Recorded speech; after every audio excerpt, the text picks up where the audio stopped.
हाय साथियों, आप सभी लोगों का स्टार बूम क्लासेस में स्वागत है। हम यहाँ पर D+B PRT की प्रीवियस ईयर करेंगे। और ये जो प्रीवियस ईयर होता है इसमें पार्ट सेकंड जो है 100 नंबर का होता है, और वो जो 100 क्वेश्चन है ये 5 सेक्शनों में बटे हुए होते हैं।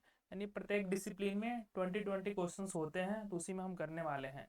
और ये जो आपका प्रीवियस ईयर पेपर है 14/10/2018 को जो पेपर हुआ था वो है DSSB PRT पार्ट सेकंड का। तो पहला क्वेश्चन है हमारा कि growth in a child refers to the following.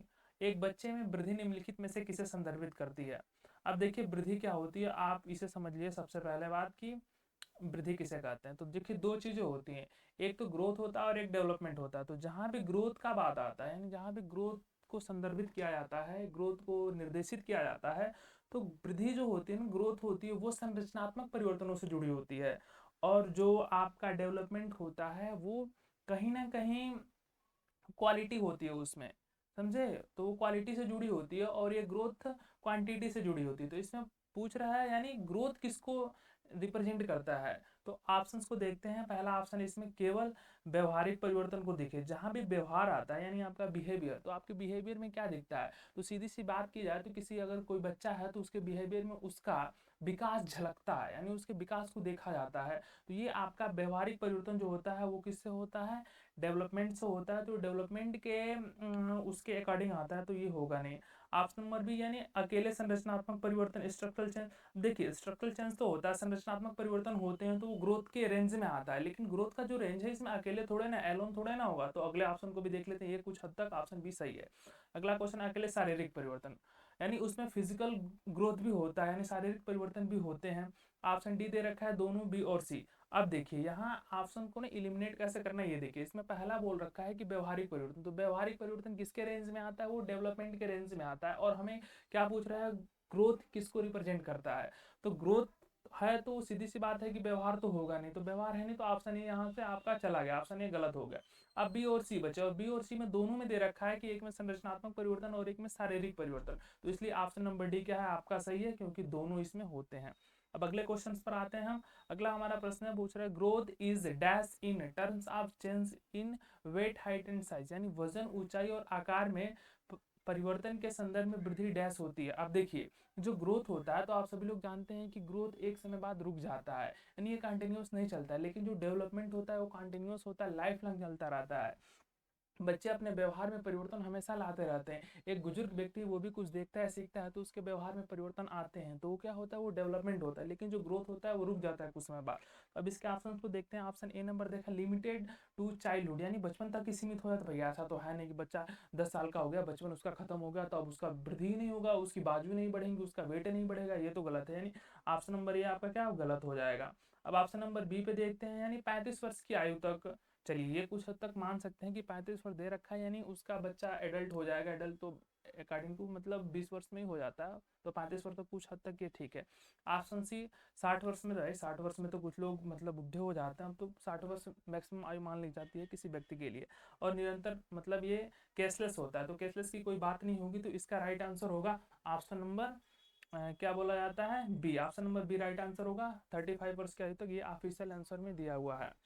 अगले क्वेश्चन पर हम आते हैं। अगला क्वेश्चन हमारा है, change in a child that bring qualitative, यानी गुणात्मक चेंज किसको रिप्रेजेंट करता है। अब देखिए गुणात्मक परिवर्तन आया है तो इसमें शारीरिक से यानी फिजिकल तो कोई होगा नहीं, यानी शारीरिक जो परिवर्तन होते हैं वो तो हमारे उससे होते हैं, ग्रोथ के रेंज में आते हैं। लेकिन यहाँ क्वालिटी की बात की है, ठीक है ना, गुणात्मक परिवर्तनों को आते हैं। तो गुणात्मक परिवर्तन किसके रेंज में आते हैं, डेवलपमेंट के रेंज में आते हैं। और डेवलपमेंट किस में होता है, शरीर में तो केवल होता नहीं है वो भाई, आपके व्यवहार में आता है, वो दिखता है, ठीक है।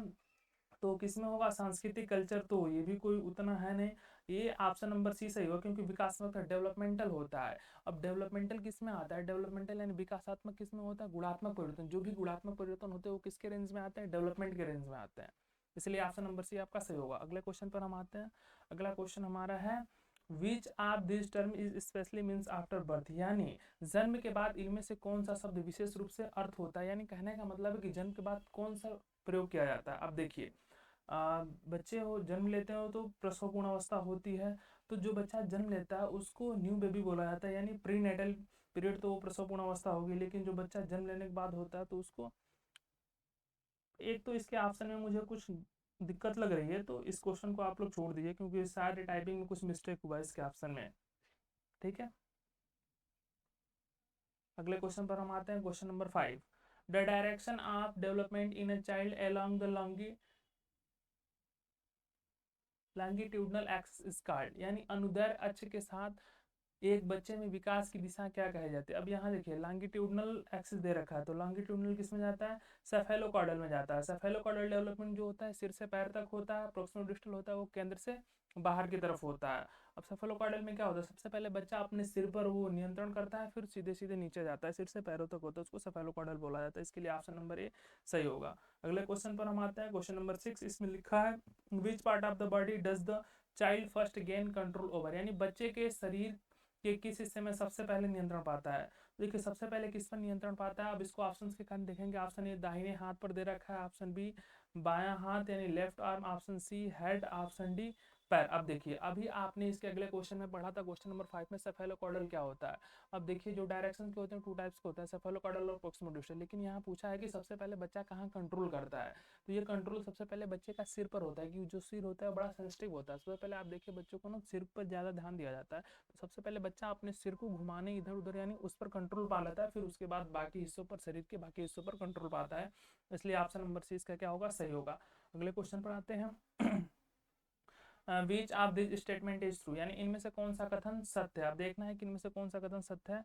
ऑप्शन नंबर ए देखा है, boys mature earlier than girls, यानी लड़के लड़कियों की तुलना में जल्दी परिपक्व हो जाते हैं। अब देखिए ये तो गलत बात है भाई, ये मतलब अथेंटिक नहीं है कि लड़के लड़कियों से पहले परिपक्व होते हैं।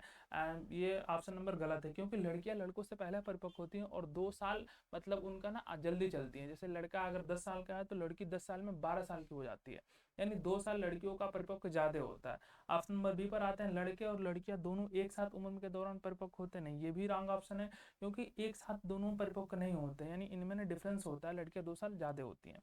लड़कियां लड़कों की तुलना में जल्दी परिपक्व होती हैं, ये ऑप्शन नंबर सी सही है, क्योंकि उनका मेच्योरिटी लेवल थोड़ा हाई होता है। ऑप्शन नंबर डी, लड़के लड़कियों की तुलना से पहले किशोर हो जाते हैं, तो लड़के भाई पहले तो होते नहीं, उन्हें मैच्योर नहीं आता, इसलिए ऑप्शन नंबर डी भी गलत है, यानी इसका राइट आंसर होगा ऑप्शन नंबर सी। अगले क्वेश्चन पर आते हैं, question number 8। Which of this teaching method is consider traditional method, यानी निम्नलिखित में से कौन सा पारंपरिक शिक्षण पद्धति मानी जाती है। ट्रेडिशनल मेथड क्या होता है, तो आप सभी लोग जानते हैं traditional method chalk and talk method होता है, जिसमें टीचर क्या आता है बोलता रहता है और बच्चे पढ़ते रहते हैं। चॉक एंड टॉक मेथड को ट्रेडिशनल मेथड बोला जाता है। अब देखिए डिस्टेंस एजुकेशन, तो डिस्टेंस एजुकेशन तो अब आया है। कोऑपरेटिव लर्निंग, जिसमें बच्चे एक दूसरे के साथ सहयोग करके सीखते हैं, तो कोऑपरेटिव लर्निंग भी नहीं होगा। और एक्टिविटी बेस्ड लर्निंग में तो बच्चा क्या एक्टिव रहता है, करके सीखता है, तो ये भी नहीं होगा। यानी इसका जब ट्रेडिशनल मेथड बोला जाए तो चॉक एंड टॉक मेथड होगा। अगले क्वेश्चन पर आता है, क्वेश्चन नंबर 9। इसमें दे रखा है state which of the following are true, इसमें देखना है कि कौन सा कथन क्या है सही है। तो बताइए, ऑप्शन ये देखते हैं, the child gains control of his और her feet first before head, यानी बच्चा सिर से पहले अपने पैरों पर नियंत्रण प्राप्त करता है। नहीं, ये तो गलत है, क्योंकि हमने पहले पढ़ चुके हैं कि बच्चा क्या किस पर सबसे पहले नियंत्रण करता है, अपने सिर पर नियंत्रण करता है, फिर दूसरे पर होता है। नहीं तो और लेकिन इसमें क्या उसके अपोजिट बता रखा है कि बच्चा सिर से पहले पैरों पर नियंत्रण करता है। नहीं, ये गलत है, बच्चा पहले सिर पर नियंत्रण करता है फिर पैरों पर नियंत्रण करता है। ऑप्शन नंबर बी पर आते हैं, general ability precedes specific ability in all phases of a child development. अब देखिए सामान्य क्षमता एक बच्चे के विकास के सभी चरणों में विशिष्ट क्षमता से पहले आती है। ये बिल्कुल सही है, क्योंकि इसी को तो बोला जाता है growth is development is general to specific, यानी सामान्य से विशिष्ट की तरफ जाती है। तो ये ऑप्शन नंबर सही है। ऑप्शन नंबर सी देखते हैं, there is a sudden spurt of development in the last stage of life, यानी जीवन के अंतिम चरणों में विकास में अचानक तेजी आती है। ये थोड़े ना है कि आप मतलब बचपन से कुछ हद तक आपका विकास ही नहीं हो और लास्ट के जब आप पड़ाव पर हैं अपनी जिंदगी के, वहां आपका विकास तेजी हो जाएगा। ये ऑप्शन पूरी तरह से गलत है। ऑप्शन नंबर डी, बच्चा अपनी उंगलियों को नियंत्रण करता है और फिर बाहों को। नहीं, ये तो भाई ये सही है कि बच्चा पहले अपनी उंगलियों को नियंत्रण करेगा और फिर बाहों को, लेकिन इसमें क्या बताना है कौन सा कथन सही है। लेकिन ये जो है ना ऑप्शन नंबर बी ये सही है, क्योंकि ये रिप्रेजेंट करता है कि जो डेवलपमेंट होती है वो जनरल टू स्पेसिफिक जाती है, इसीलिए ऑप्शन नंबर बी को राइट माना गया है। अगले क्वेश्चन पर आते हैं, क्वेश्चन नंबर 10 अपना दे रखा है, which of this is an internal factor influence growth and development, यानी इनमें से कौन सा विकास का प्रभावित करने वाला आंतरिक कारक है। अब आंतरिक कारक कौन सा है जो विकास को प्रभावित करता है, environment in the वोम्स of the mother, यानी माँ के गर्भ में वातावरण। ठीक है, माँ के गर्भ का वातावरण प्रभावित करता है, लेकिन ये आंतरिक नहीं है। अब ऑप्शन नंबर बी दे रखा है भ्रूण द्वारा प्राप्त पोषण की गुणवत्ता। अब देखिए भ्रूण द्वारा प्राप्त पोषण की गुणवत्ता ये आंतरिक कारक है, क्योंकि यदि गर्भावस्था के दौरान यदि माँ को उचित भोजन नहीं दिया जाए, उचित पोषक तत्व नहीं दिया जाए, तो बच्चे का विकास सही नहीं होगा। ऐसे ही बच्चे बाद में कुपोषण के शिकार हो जाते हैं। और आनुवंशिकता देखिए, हेरिडिटी है तो हेरिडिटी उतना विकास में प्रभावित करती है, लेकिन एनवायरनमेंट का भी कुछ ना कुछ योगदान होता है। जन्म के बाद उपलब्ध पर्यावरण क्या होता है वो देखा जाता है। ऑप्शन नंबर 20 का क्या है सही है। अगला क्वेश्चन पर आते हैं हम। क्वेश्चन आता है which of these is are an advantage of activity based learning. इनमें से कौन सा गति आधारित शिक्षा के फायदे हैं। तो यानी एक्टिविटी बेस्ड लर्निंग में क्या होता है, ऑप्शन नंबर ए देखा है, अमूर्त अवधारणाओं को स्पष्ट करता है। अमूर्त अवधारणाओं को स्पष्ट करता है। देखिए जब बच्चा एक्टिविटी करके सीखेगा ना, तो वो क्या करेगा, जब एक्टिविटी करेगा तो खुद से बच्चा सीखेगा। अपने उसके सेंसेस क्या सबसे ज्यादा डेवलपमेंट होंगे। तो आप पहला रहेगा क्लासिफाई एब्स्ट्रैक्ट कांसेप्ट, यानी अमूर्त अवधारणाओं को स्पष्ट करता है। तो थोड़ा बहुत तो सही है ऑप्शन है, लेकिन अगले ऑप्शन को भी देख लेते हैं। कई इंद्रियों को लागू करने का अवसर प्रदान करता है। हाँ, ये सबसे बढ़िया आंसर है इसका, क्योंकि जब बच्चा एक्टिविटी बेस्ड लर्निंग करता है तो उसमें उसकी सारी जो सेंसेस होते हैं वो सब इन्वॉल्व होते हैं। तो ऑप्शन नंबर बी क्या है, राइट है।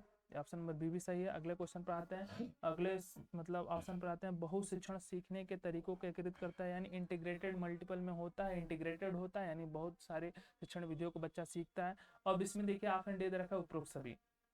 तो यदि उपरोक्त सभी नहीं होता तो ऑप्शन बी को मानते, लेकिन उपरोक्त सही दे दिया है, यानी ऑल ऑफ द अबव, इसलिए ऑप्शन डी को राइट माना जाएगा, क्योंकि सारी चीजें एक्टिविटी बेस्ड लर्निंग में आ जाती हैं। अगला क्वेश्चन है हमारा question number 12। Which of this emphasis learning through team work. अब टीम वर्क में बच्चे क्या सीखते हैं। अब देखिए टीम वर्क जो होता है उसमें क्या होता है कि बच्चे एक दूसरे के साथ कोऑपरेटिव करते हैं, यानी एक दूसरे का सहयोग करते हैं, एक दूसरे के साथ आपस में समन्वय की भावना आती है। ऑप्शन ए निरंतर सीखना, कंटिन्यूअस लर्निंग, ये तो भाई कोई मतलब ये उतना उचित नहीं लग रहा है। ऑप्शन बी देखिए, ऑप्शन बी है कोऑपरेटिव लर्निंग, यानी सहकारी शिक्षा होती है, तो कोऑपरेटिव लर्निंग इसका राइट आंसर है। ये ऑप्शन नंबर 20 का करेक्ट आंसर है, क्योंकि टीम वर्क में क्या बच्चे एक दूसरे के साथ सीखते हैं कोऑपरेट करके। Option number C classroom lecture, तो क्लासरूम लेक्चर उतना मतलब हो नहीं, और चाक एंड टॉक तो ये ट्रेडिशनल मेथड है, इसलिए राइट ऑप्शन नंबर बी हो गया। अगले क्वेश्चन पर हम आते हैं। अगला क्वेश्चन है हमारा question number 13।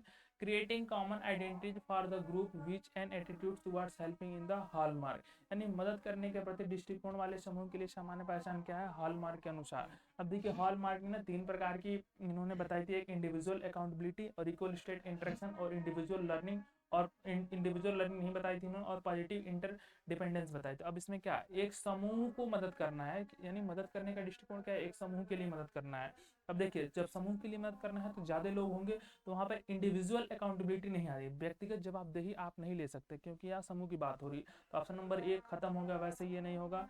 Equal state interaction, भाई समान इस बातचीत कैसे करेंगे जब आप एक ग्रुप की पूरी बात कर रहे हैं, तो ये भी गलत है।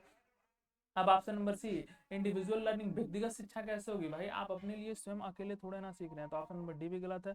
अब डी ऑप्शन नंबर सी भी गलत है। ऑप्शन नंबर डी है पॉजिटिव इंटरडिपेंडेंस, यानी सकारात्मक अन्योन आश्रित क्रिया की पहचान की जाती है। सकारात्मक पॉजिटिव सोच होती है कि बच्चे मतलब एक ग्रुप के अकॉर्डिंग काम कर रहे हैं, तो उसमें आइडेंटिटी उसकी ये होती है कि वो पॉजिटिव इंटरडिपेंडेंस रहते हैं, यानी सकारात्मक रूप से अपने ग्रुप के प्रति सहभागी रहते हैं, सहभागिता होती है उनकी, इसलिए ऑप्शन नंबर डी क्या है आपका करेक्ट है।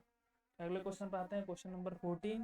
विच are this are learning style classifications, यानी इनमें से कौन सा सीखने की शैली वर्गीकृत की गई है। पहला दाएं बाएं और दाएं मस्तिष्क में। अब देखिए लेफ्ट ब्रेन में क्या होता है लैंग्वेज होता है, और राइट ब्रेन में अपना क्रिएटिविटी होता है, ठीक है। संरचनात्मकता राइट ब्रेन से जुड़ी होती है और लेफ्ट ब्रेन से अपना लैंग्वेज जुड़ा होता है। ऑप्शन नंबर ए को समझ लिया। Option number B visual and kinesthetic learner. अब देखिए सीखने में क्या होता है, कुछ विजुअल एड से बच्चे सीखते हैं, कुछ काइनेस्थेटिक होते हैं, ठीक है।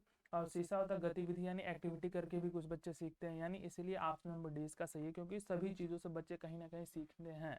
तो ये बता रहा है इसमें कौन से ऐसा मतलब ना कौन कौन से ऐसे हैं जो सीखने की एक उसमें सीखने की प्रक्रिया में आते हैं, सीखने का एक तरीका है, सीखने के कहीं ना कहीं सीखने के रूप से जुड़े हुए हैं, ठीक है। तो इसलिए ऑप्शन नंबर डी सही होगा। अगले क्वेश्चन पर आता है question number 15। In small group teaching teachers can organise their children into groups to enable discuss, यानी एक छोटे समूह में शिक्षक चर्चाओं में सक्षम, यानी छोटे समूह में कितने बच्चे हो सकते हैं। अब छोटा समूह है, सीधी सी बात है, तो छोटे समूह में कम ही बच्चे होंगे, तो मान 10 से 12 बच्चे एक पीयर ग्रुप में हो सकते हैं। अगले क्वेश्चन पर हम आते हैं। एक प्रयोग आमतौर पर डैश एक संबंध स्थापित करने में मदद करता है, यानी एन एक्सपेरिमेंटल, यानी एक्सपेरिमेंट जहाँ भी होता है तो एक्सपेरिमेंट किस लिए होता है भाई साहब? सीधी सी बात है, एक्सपेरिमेंट में कुछ ना कुछ सर्च किया जाता है, किसी न किसी कारण और इफेक्ट को बताया जाता है। तो सीधी सी बात है, यहाँ टीचर लर्न तो कुछ होगा नहीं, ऑप्शन नंबर 1 खत्म हो गया। अब यहाँ पर ये लर्नर सेंटर तो है नहीं कि लर्नर और लर्नर की बात होगी, ये भी गलत है। Effect based